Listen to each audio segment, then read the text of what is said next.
தமிழகத்தில் உள்ள அனைத்து விவசாய சங்கங்களின் பிரதிநிதிகளை அழைத்து விவாதிக்க வேண்டும் என்றும் டிடிவி தினகரன் தெரிவித்திருக்கிறார். கூடுதல் தகவல்களை தருகிறார் செய்தியாளர் லாவண்யா. வணக்கம். டிடிவி தினகரன் தற்பொழுது ஒரு அறிக்கையை வெளியிட்டிருக்கிறார். அதில் குறிப்பிடப்பட்டுள்ளது என்னவென்றால், காவிரி மேலாண்மை ஆணையம் உத்தரவிட்டும் தண்ணீர் திறக்காத கர்நாடக அரசினுடைய முதலமைச்சரை தமிழக முதலமைச்சர் நேரில் சந்திப்பதில் எந்தவித பயனும் இல்லை. தமிழக விவசாய சங்கங்கள் இனி இந்த சந்திப்பு அவசியமற்றது என தெரிவித்துள்ள நிலையில், முதலமைச்சர் ஜோசப் விஜய் அவர்கள் மேற்கொள்ள உள்ள இந்த சந்திப்பு சம்பிரதாயமா அல்லது சந்தர்ப்பவாதமா என கேள்வியை எழுப்பியிருக்கிறார்.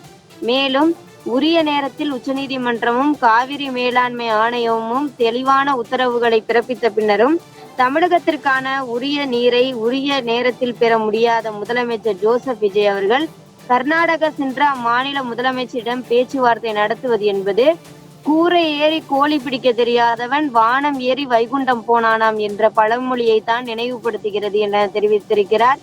ஆகவே தமிழகத்திற்கு தண்ணீர் திறந்துவிட வேண்டும் என்ற காவிரி மேலாண்மை ஆணையத்தின் உத்தரவு குறித்து விவாதிக்க கர்நாடக மாநிலத்தில் அனைத்து கட்சி கூட்டம் நடைபெறும் நிலையில், கர்நாடக அரசினுடைய சட்டவிரோத போக்கை சட்ட ரீதியாக முறையடிக்க தேவையான நடவடிக்கைகள் குறித்து தமிழகத்தில் உள்ள அனைத்து விவசாய சங்கங்களின் பிரதிநிதிகளை அழைத்து விவாதிக்க வேண்டும் என முதலமைச்சர் விஜய் அவர்களை மீண்டும் ஒருமுறை வலியுறுத்தி கேட்டுக்கொள்கிறேன் என அம்மா மக்கள் முன்னேற்ற கழகத்தினுடைய பொதுச் செயலாளர் டிடிவி தினகரன் கேட்டுக்கொண்டுள்ளார்.